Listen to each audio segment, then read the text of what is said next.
Senator Scott mentioned that this was about 2 weeks ago, he mentioned that he has been in talks with you and that he is open to coming back to the drawing board a little bit on his proposal. I think we're back at the drawing board. I had another conversation with another member last night.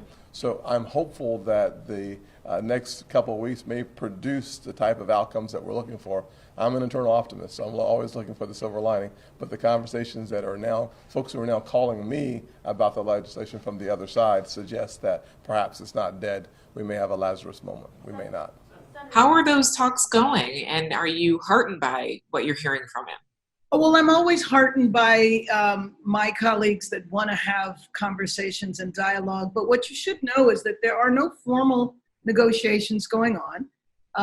If there's going to be negotiation in the Senate, it would be with other senators. And so my focus is on my conversations with the members in the House. When I did talk to Senator Scott, though, he did say that he was interested in making changes to his bill and that he had a number of amendments. What about the qualified immunity portion of the bill?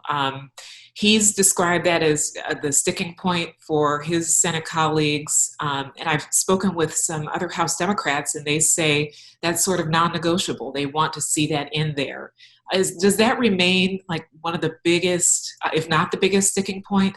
I think so. I think that it is. But it's interesting with the Republicans because the Republicans are not all on the same page on that. As a matter of fact, you probably are aware of a bill with Ayanna Pressley and Representative Amash, where they're actually talking about getting rid of qualified immunity altogether.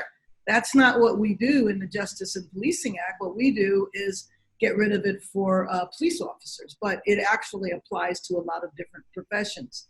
And so the Cato Institute, for example, which is conservative, doesn't support qualified immunity. But you are right in your characterization that I would say that probably is the issue that is the most contentious.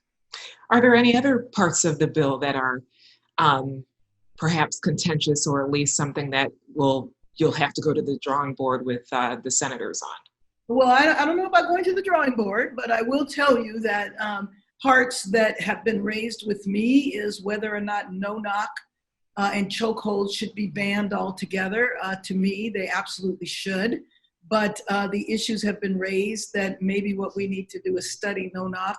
I don't agree with that because I think no-knock has already been studied.